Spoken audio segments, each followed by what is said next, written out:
আসসালামু আলাইকুম, সবাইকে ওয়েলকাম জানাচ্ছি। আজকে ছোট্ট একটা ভিডিও আপনাদের সাথে শেয়ার করব। এটা গতকালকে সন্ধ্যার ভিডিও। আমার ছেলে আমার জন্য এগুলো আয়োজন করেছিল, মা দিবস ছিল দেখে। আমি এই ব্র্যান্ডের ফ্রাই পছন্দ করি, আমাকে সাথেই করে নিয়ে গিয়েছিল ও, যে আমরা বাইরের সবাই, কিন্তু ওর বাবা সময় মতন আসতে পারে নাই। পরে আমরা বাসায় নিয়ে চলে আসছি, যে বাসায় এসে আমরা তিনজন একসাথে বসে খাওয়া দাওয়া করব।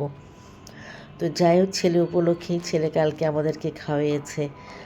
আর গতকালকে তো দেখেছিলেন আপনার, আমি একটা রিল ছেড়েছিলাম যে আমি আর আমার ছেলে বাইরে গিয়েছি। তো সেটা অবশ্য আমার ইউটিউব চ্যানেলে দেওয়া আছে, আর আমি গিয়েছি ওটা তো দেখিয়েছিলাম। তো যাই হোক, মা হওয়া শুধু কিন্তু একটা পরিচয় না, এটা পৃথিবীর সবচেয়ে সুন্দর অনুভূতি। আর আমার জীবনের সবচেয়ে বড় পাওয়া কে জানেন? আমার সন্তান। আলহামদুলিল্লাহ।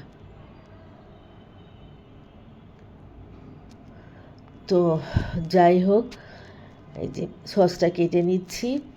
হচ্ছে আমি বরাবরই বাসায় সিজার দিয়ে সসটা কেটে নেই, কারণ খেতে গেলে অনেক সময় অসুবিধা হয়, তো দাঁত দিয়ে ছেড়ো, হাত দিয়ে ছেড়ো, ছেঁড়া যায় না।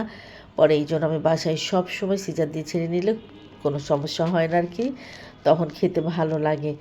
তো যাই হোক, এই যে আমরা খেতে বসছি, আমরা সবাই খাওয়া দাওয়া করছি, সবাই আমাদের জন্য দোয়া করবেন। আমি এখানেই আল্লাহ হাফিজ করছি সবার সাথে।